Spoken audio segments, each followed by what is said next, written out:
after finding out the Jason-Moira breakup. Number 1, love is a choice, and so is cheating. You cheat by choice, not by chance. I myself previously have made the same mistake as Jason made.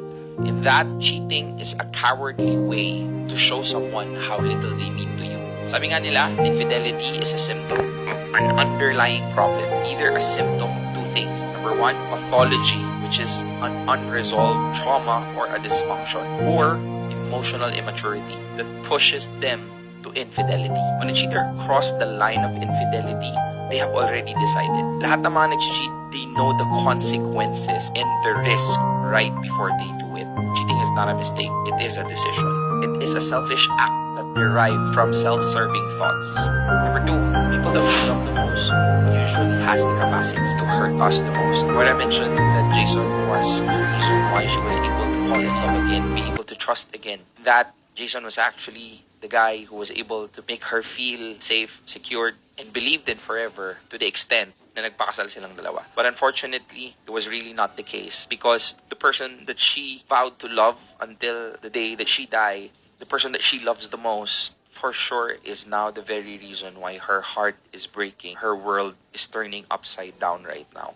And that is one of the worst ways in love that yung mga taong pinakamamahal natin, yun pa yung may mga mas kakayahang saktan tayo.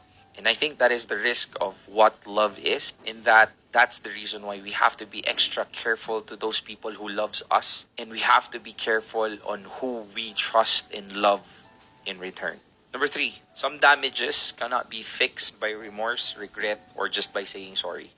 It's either you lose it or you win it back. Totally depends on the willingness of the couple to make it work. Honestly, the ball is not on the person who cheat, but it is on the person who got broken by the cheating. There are people in this situation, either you can move on easily, palitan mo yung taong nasaktan mo ng panibagong tao, or you wait for her heart to be opened up again.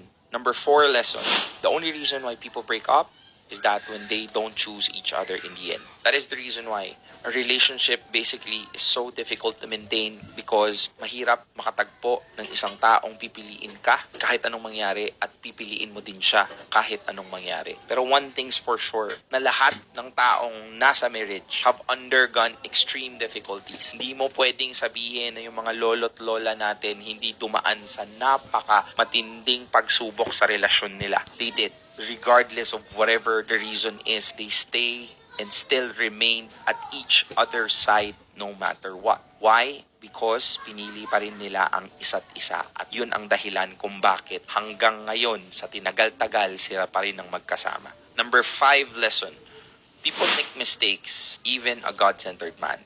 I'm not glorifying him because he admitted it. He could have gone away with it so easily in that inamin niya. But at the end of the day, you have to give the guy a credit because he admitted it. I don't know the specifics of the detail. Did he got caught, or did he opened up and tell everybody what happened? If that was the case, most men will not be able to do that. But he did. At pakiusap, do not have an expectation that if you are a God-centered person, you cannot make a mistake.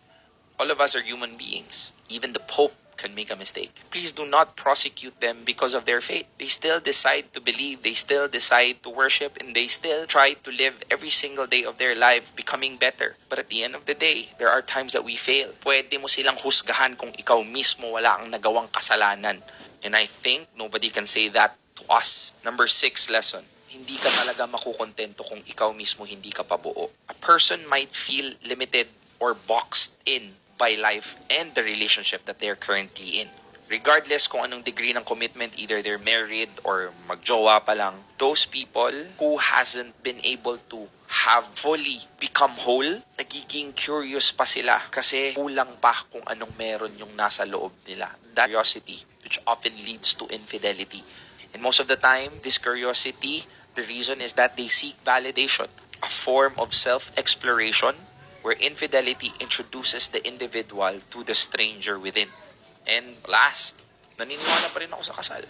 I have put a post and asked people kung ano yung realizations nila doon sa Jason and Moira breakup. most of the comments mention na hindi na sila naniniwala sa kasal, in that it's better to stay single because of this pain. But at the end of the day, you cannot just blame couple of instances where marriage failed to the millions of successful marriages out there. So wag na wag mong hahayaan yung sarili mo maapektuhan kung ano yung nakikita mo dyan sa iyong harapan. In that, the reason why we grew up, me as an individual who's capable of saying and sharing these kind of things to you, is that I was raised by a couple that was married in front of God.